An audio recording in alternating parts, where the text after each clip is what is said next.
The Taliban's return has evoked many reactions: disgust, disappointment, sometimes dread. But in the South Indian state of Kerala, it has triggered a debate. And I know it sounds strange. Why would anyone weigh the pros and cons of the Taliban? Are there any pros to weigh at all? In Kerala, there are. I'm talking about the PFI, or the Popular Front of India, PFI. They call themselves a neo-social movement. In reality, they are Islamist extremists. Here's what a PFI leader wrote after the Taliban's takeover. Most of the Western media reports on the Taliban are colored and the picture is far from reality. The Taliban should not be viewed with prejudice. By the way, this man is a college professor.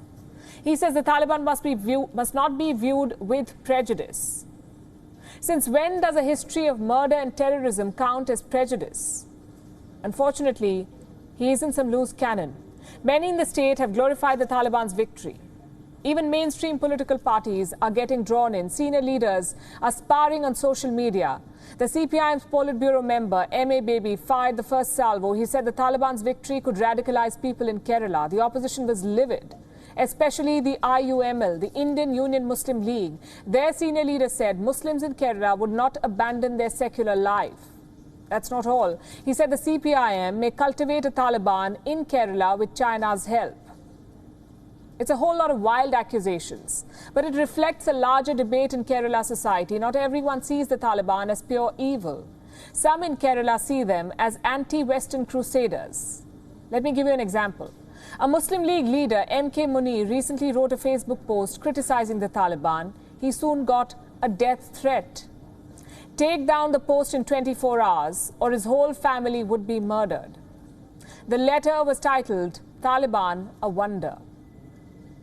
What is the Kerala government stance on this? The Chief Minister has been critical of the Taliban. He said it's a lesson on how religious fundamentalism can burn down nations. He also slammed some in Kerala media for glorifying the Taliban. But the debate continues. Congress MP Shashi Tharoor also chimed in. He posted this video showing Taliban fighters outside Kabul. Tharoor thought that he heard one of them speak in Malayalam, the language spoken in Kerala. And just to be clear, this was pure speculation. No expert opinion was sought. No linguist was consulted. But the theory gained traction. Do you know why? Because of Kerala's track record. In the last few years, at least 100 youth from Kerala have joined foreign terror outfits. The state's former police chief says Kerala is fast turning into a breeding ground for terrorists. A United Nations report said there were quote-unquote significant number of ISIS terrorists in Kerala and neighboring Karnataka. What explains this trend? One reason is the influence of Islamist groups, the likes of the Popular Front. The PFI reportedly has 25,000 members and 300,000 sympathizers. In a small state like Kerala, those are big numbers. Another reason is history, painful history that politicians try to whitewash. Let me tell you about the 1921 Mopla rebellion. It was launched by Muslim tenants in northern Kerala. Their target was not just the British, it was the Hindu landlords as well. What followed was a bloodbath. More than 2,200 people were killed, women were raped in front of their families, and around 300 temples were damaged. Sounds a lot like the Taliban, doesn't it? That's the new debate in Kerala. Muslims who died in that rebellion were accorded martyr status. They were called martyrs of India's freedom struggle. But a new government panel disagrees. It says the rebellion was communal. So the Moplas cannot be called martyrs. What do the political parties say?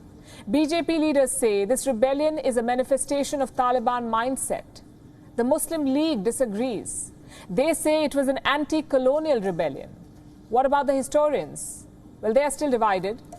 But here's a popular take. The rebellion may have started as a peasant struggle, but it grew into a bloodlust.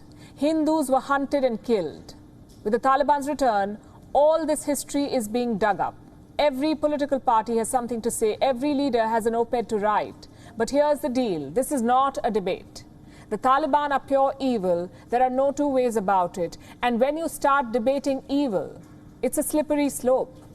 Kerala would do well to steer clear of this deliberation. Wion is now available in your country. Download the app now and get all the news on the move.